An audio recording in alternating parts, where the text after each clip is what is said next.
Welcome back. Welcome back, welcome back, welcome back. Okay, in this video, I want to talk about her, right?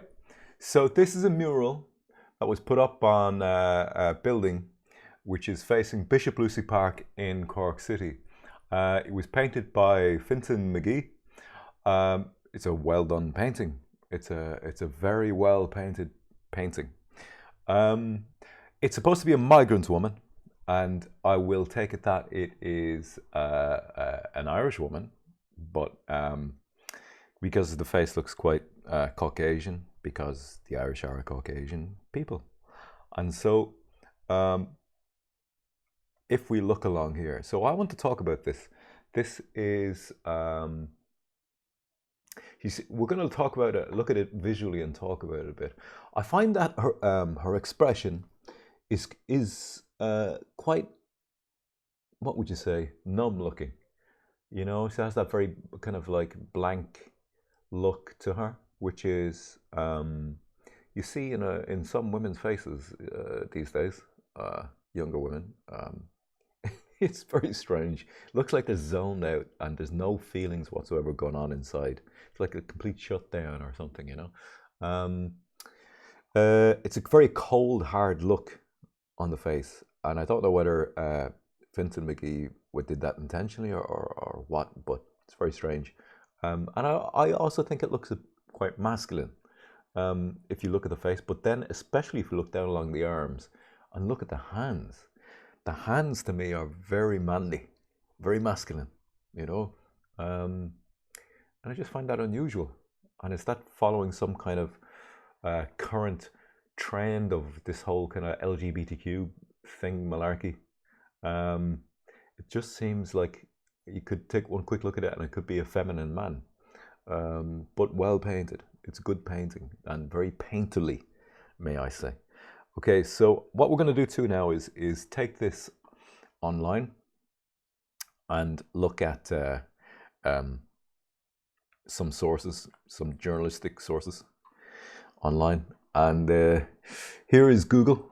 Your first, if you put in migrant mural Bishop Lucey Park, these are the news headlines that you get that were put out there about this. And so the Irish Examiner had one. The creativeireland.gov.ie had one. There was two of those actually, by creativeireland.gov, short for government.ie. Echo Live is there, the Echo. Yay Cork, and Head Topics. Okay, so that's your first Google search.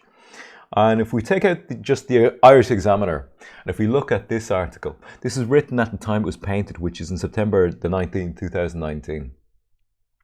Now what I'm going to do about this is I'm going to read these out and then I'm going to give you my take on it. Okay?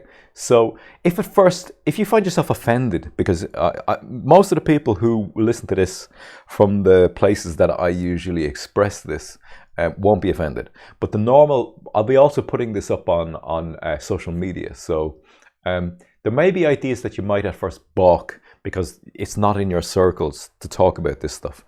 I would suggest getting over your feelings and think. Feelings and thinking are not the same thing. They're two different things. So I suggest working on thinking and leave feelings aside. Otherwise, you can't take in new information if you're all the time feeling. All right, so we'll leave feelings aside and we'll work through the ideas about. I'm going to give my take on this because this is my video. All right, so if we look here at the Irish Examiner one, it was written by Owen English. Okay, and what he says is, his quote is, "A migrant woman sits in a pool of water, clasping a bowl of native Cork flowers, 4 stories tall and overlooking a section of city's ancient walls." It should say the city's ancient walls. She represents the port city's rich history and is a symbol of the modern city. Why? Why a modern city? Why does the word modern have to be put in there? Okay, so that's according to international. Language is important, guys. Language indicates the structuring of a narrative. Okay, so that's according to internationally renowned street artist Fintan McGee, who hopes to finish the latest addition to Leeside's growing list of stunning large-scale street murals within the next 48 hours. Her story symbolises the modern Cork, said the Australian artist, who has his family roots in Derry. Mr. McGee was commissioned by Cork City Council to paint the piece on the double gable wall facing Bishop Lucey Park. Curated by the Walls Project, it is the third in a series of murals the art group has helped deliver in partnership with the City Council and Blackrock Castle Observatory over the last 6 months. Mr. McGee said, "In my research I learned a lot about the history of Cork. It's a port city and had a lot of outgoing migration during the famine and a lot of incoming migration more recently." Okay, now, here's where I take first umbrage with this. Here's where this is an inaccuracy. Okay, because there wasn't a lot of outgoing migration during the famine. People leaving Ireland during the time of the famine were fleeing genocide by starvation. You understand? They were dying. They were dying in the fields, in their houses, because they had no food. Okay, so there's a book that came out recently. You can look this up. I forget who the author was, but it's a new book. It only came out at the end of last year. What was his name? But anyway, it shows how there were 67 British military battalions that oversaw the removal of foodstuffs from Ireland to England. So meats, grains, lard, etc. were taken out of the country for commercial use in England, while the potato blight was going on and people were dying with no food to eat. Okay, now, just a side note here, I don't blame the English people, all right? The people who are alive now in England are not the people who were alive then, and I don't believe in intergenerational guilt. That's one thing. The second thing is that it was the British elites of the day. It wasn't the common English person. The common English person was just like the common Irish person. They were trying to survive. Who was overseeing the actual removal of food from Ireland for commercial use in Britain were the English elites. And so there were 67 battalions that took that food out of Ireland by gunpoint. Okay? So, by force. Remember now, force. Okay? So that aside, as a side note, for the word famine here, I'm going to say that it's laissez-faire the way he's putting it as migration during famine.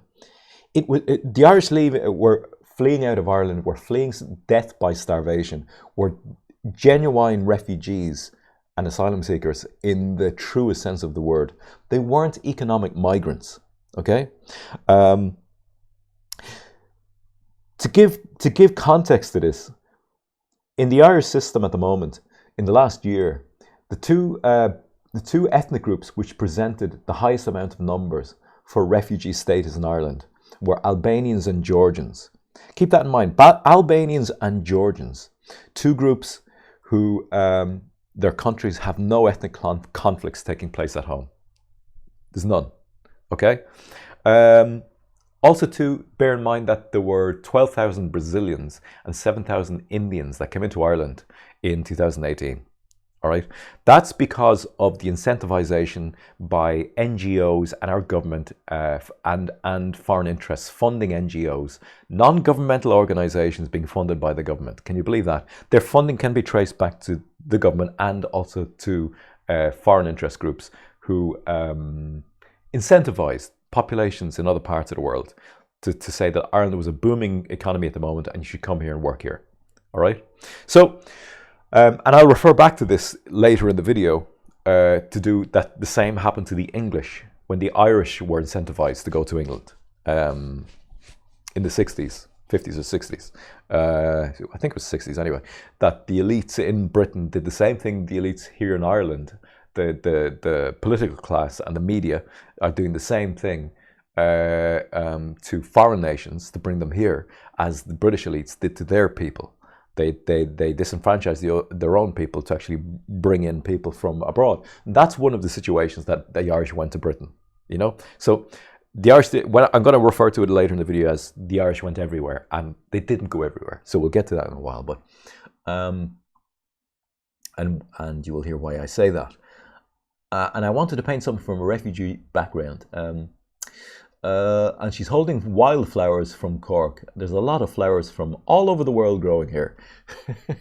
Lots of flowers, and lots of flowers from here growing all over the world. So that's globalism right there, you know. That's get your kids out of your country and get them to follow the money. Whatever about family, whatever about community, whatever about nation. Borders down, off you go. We don't want to see any more fracturing of families. Globalism. All right. So if I come down here, it says here, the city has always been a melting pot and trading post, not just for goods, but for ideas and cultures. Okay, so that's untrue. That isn't the truth. And I'm going to tell you why. Because it says it's a melting pot. Ireland was not a melting pot. Ireland was homogeneously Irish. We were under English rule for 800 years. We had different invasions of different peoples, but it wasn't migration. In the past, nobody gave up their geographical location without a fight. You understand? Like, there's a reason we have 10,000 homeless and 80,000 people set for eviction, because what's happening here with this narrative is disenfranchising the native Irish people, and that's happening because of propagandizing like this.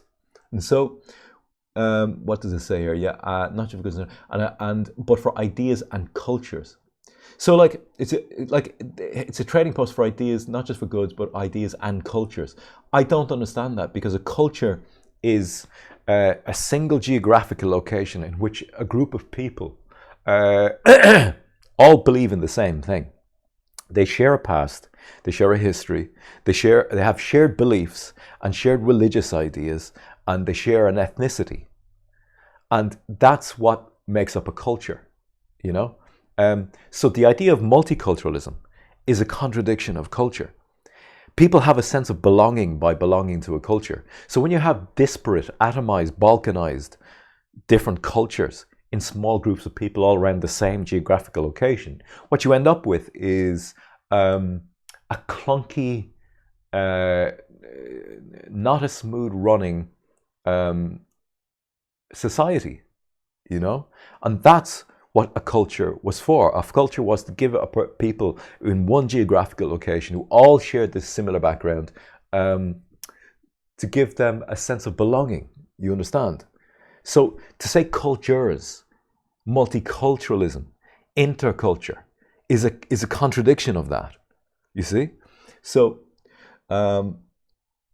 Edel Tobin of the Wells Project said they are delighted to have the artist Finbar's Keller working. Yeah, he's a very good artist. You can see he's a very good artist.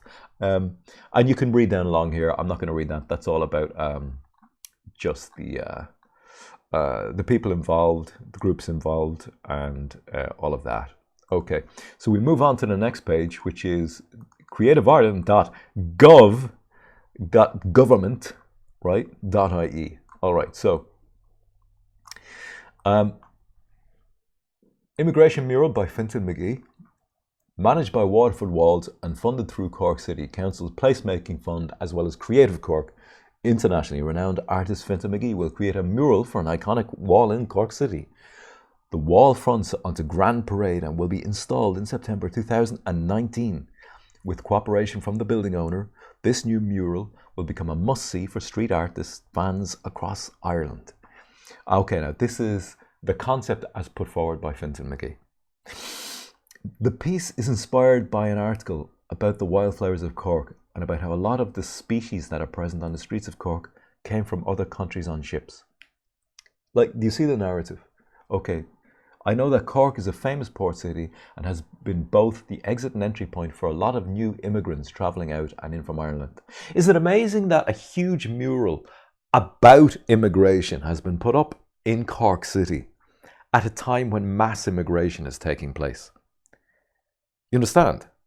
So, like, I'll just read the rest of it here. For this reason, it's a bit of a melting pot culturally. Now, I've addressed that. That's not true. That is not true. It's not a melting pot. Cultures don't melt together. Cultures balkanize. They double down. They hold firm, and they become disparate and atomized. You know, melting pot culturally. Many new immigrants, people with French last names, Germanic Viking names, etc. So what he's referring to there is that thing that people do when they want to break down Irish identity and demoralize Irish people by saying they have no identity because they were made up of all these people who went before them. So like what he's referring to here is like French last names, Normans, like Fitzgeralds and all that, you know. Germanic Viking, I don't know about the Germanic, but Vikings, look, I'll say it again. The Vikings came into this country violently. They were an invasion force. So were the Normans. They came in by sword and spear, you know. They raped, they murdered, they oppressed the population that was here until they ruled. You understand? And that was the norm. That was the norm. War was the norm in the past. And like, so nobody gave up of their locale, of their resources, of their mating rights with their beautiful women to other nations or people from other nations willingly. They didn't do it. People didn't do that. Those things were precious to them. The food that could be grown on the land itself was precious to the native peoples. So what's happening now is unprecedented, unprecedented in human history. Like mass migration of these numbers into Europe and into Ireland in the last 1-2 decades, and even less in Ireland, is abnormal. It's social engineering on a massive scale, as I said about the NGOs and about the groups and about the incentivization of mass numbers of peoples coming into Ireland. Like one third of social housing in Dublin at the moment is non-Irish. You know, over half of student accommodation is non-Irish. My hometown is now 1/3 non-Irish. And it's the same across many different towns and villages across Ireland, where the percentages are up to 1/3 and 1/2 of the actual towns. Like the government has spent 68 million on direct provision across all the towns and cities across Ireland. 68 million, while there's 10,000 Irish people homeless and 80,000 people set for eviction. Does that not tell you something? There's a plantation taking place. And that this image is so that the native Irish can't feel they have the right to actually speak up against that plantation. Do you get it? This is a boot on the throat of the native ethnic Irish. That's why I don't like this image, because it represents oppression, psychological and emotional oppression of my people in my homeland. Why would I like that? Thank you for listening, and I hope you got something from this video. Take care.